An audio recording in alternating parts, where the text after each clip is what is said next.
Olá, hoje a gente vai mergulhar num tema que muita gente conhece, apostas esportivas. Mas olha, a ideia aqui é ir muito além do simples palpite. O nosso objetivo é entender como transformar aquela intuição, aquele achismo, num processo que seja de fato disciplinado e sustentável. Como é que se constrói um plano de verdade para isso, hein? E para começar, a pergunta que não quer calar é: na hora de apostar, a decisão vem da intuição ou da estratégia?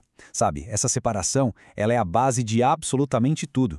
É o que realmente divide quem encara isso como um hobby, um amadorismo, de quem busca uma abordagem com consistência, pensando lá na frente, no longo prazo. Vamos ser sinceros, a grande maioria começa no puro palpite, naquela sensação, sabe? Ah, eu acho que esse time leva hoje. Só que no fim das contas, pouquíssima gente consegue ter sucesso de verdade, com consistência, sem ter um plano bem traçado. É exatamente esse buraco entre o palpite e o plano que a gente vai explorar agora. Beleza, então, vamos mergulhar nisso de cabeça. Para começar, a gente precisa entender o que atrai tanto e o que é, ao mesmo tempo, uma verdadeira armadilha nessas abordagens mais comuns. Aquelas que, sabe, chamam a atenção de muita gente, mas que na maioria das vezes acabam levando a perdas. E olha, existem os hábitos que são super comuns e que dizem muito. Por exemplo, fazer aquelas múltiplas, as famosas combinadas, sonhando com aquele prêmio gigante. Ou então, apostar num jogo sem estar assistindo. Sei lá, no meio do trabalho, no trânsito. Outra coisa, botar dinheiro só pela emoção do momento. Ou pior, seguir a dica de alguém sem fazer a própria análise. Ah, e tem um clássico, né? Apostar com base na memória, na fama antiga de um time. Cada um desses pontos, gente, é um tijolinho na construção de uma estratégia que não funciona. Tá, mas por que a maioria dessas abordagens costuma dar errado?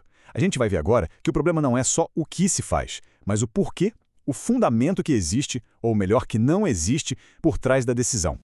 E é aqui que a coisa fica bem clara. A gente tem dois mundos, basicamente. De um lado, o achismo. Ele é pura emoção, é a aposta feita sem nem ver o jogo, só buscando aquela adrenalina, sabe? Geralmente no impulso. Agora, do outro lado, a gente tem o fundamento. Aqui, a base são os dados. É observar o que está acontecendo no jogo ao vivo para tomar uma decisão pensada, raciocinada. E claro, isso exige tempo, exige foco. Apostar sem ter um fundamento é, no fim do dia, contar com a sorte. E só. Agora, atenção para essa ideia, porque ela é fundamental. Às vezes, a maior vitória que se pode ter é não perder. Pensa só, aquele dinheiro que não foi colocado numa aposta ruim feita no calor do momento, ele continua lá, na conta. Preservar o capital já é uma forma de lucro, é um ganho. Certo. Então, qual é a solução para isso? O caminho começa na construção de uma base forte, de um conjunto de regras que sejam suas. É nesse ponto que a disciplina se torna a peça mais importante do jogo. E essa estratégia tem nome: aposta condicional. A ideia por trás dela é, na verdade, bem simples, mas é muito, muito poderosa. Funciona assim. O dinheiro só é colocado em jogo quando um checklist, um conjunto de regras e condições que já foram definidas antes, é totalmente cumprido durante a partida. Acabou o espaço para o impulso. Vira um sistema. Ok, mas como é que se monta isso na prática? Bom, vamos lá. Primeiro passo, selecionar. Escolher um campeonato ou uma liga específica que se acompanhe de perto, que se conhece bem. Segundo, identificar. Procurar por times que tenham características que se repetem. Por exemplo, uma equipe que é muito boa no contra-ataque. E terceiro, o mais importante, criar a condição. É uma regra rígida do tipo: eu só aposto no time de contra-ataque se ele já estiver ganhando o jogo. Entende? Criar esses filtros, nossa, isso aumenta demais a qualidade da decisão. E sabe qual é o grande objetivo de tudo isso? É chegar num ponto em que, mesmo numa aposta perdida, a pessoa consiga olhar para trás e pensar: quer saber? Eu faria exatamente a mesma coisa de novo. Por quê? Porque a decisão foi a correta, foi baseada num método. O resultado? Bom, o resultado no esporte sempre vai ter um quê de imprevisível. Certo, vamos trazer isso para o mundo real agora e ver como funciona na prática. A análise precisa ir muito, mas muito além do óbvio. Muito além de só olhar a posição do time na tabela. Dá uma olhada nesse estudo de caso, um jogo entre Novo Horizontino e Atlético. À primeira vista, o Novo Horizontino está lá em cima na tabela, parece o favorito. Mas, se a gente cava um pouco, descobre que ele só ganhou um dos últimos 8 jogos. Já o Atlético vinha de 3 jogos sem perder. E tem mais, o Novo Horizontino até marca em todo jogo em casa, mas o desempenho no primeiro tempo é bem mediano. Onde eles brilham mesmo é no segundo tempo, marcam quase o dobro de gols. Percebe? Os dados contam uma história bem mais rica do que a tabela de classificação. E olha só o que isso cria. De um lado, a visão do mercado, a visão superficial. Um time bem colocado, jogando em casa, favoritíssimo, com odds baixas antes do jogo começar. Agora, do outro lado, o que os dados mostram pra gente. Um time que está numa fase ruim, mas que tem uma força muito clara no segundo tempo. E qual a conclusão? Não é para sair apostando contra de qualquer jeito. É um sinal de alerta.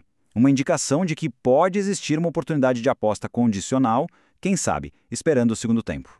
E agora a gente entra na nossa parte final. E aqui a ideia é dar um novo significado para o objetivo de ter uma estratégia. É uma virada de chave, uma mudança de mentalidade que é, sinceramente, fundamental. R$50. Poderia ser 20, 100, 200, não importa o valor. O ponto aqui é parar de menosprezar essas quantias. Pode até parecer pouco para alguns, mas é dinheiro. E muitas vezes é justamente esse valor que se deixa de perder uma aposta impulsiva que faz toda a diferença no fim do mês. É sobre ter respeito pelo próprio capital. Então, anota aí. O objetivo não é só ganhar. O objetivo principal, o número 1, é proteger o capital de decisões ruins, de decisões imprudentes. Quem consegue se manter nesse meio por muito tempo não é quem tem um golpe de sorte, mas sim quem sabe gerenciar o risco. E essa frase aqui, ela é pra se pensar e muito. Se existe aquela compulsão, sabe? Aquela coceira no dedo, aquela vontade que não dá pra controlar de clicar, de estar o tempo todo no mercado, talvez o problema não seja a aposta. Talvez o problema seja a relação que foi criada com ela. Uma dinâmica que pode perigosamente se aproximar de um vício. E para a gente fechar, fica essa reflexão final. Qual é o verdadeiro objetivo por trás de tudo isso?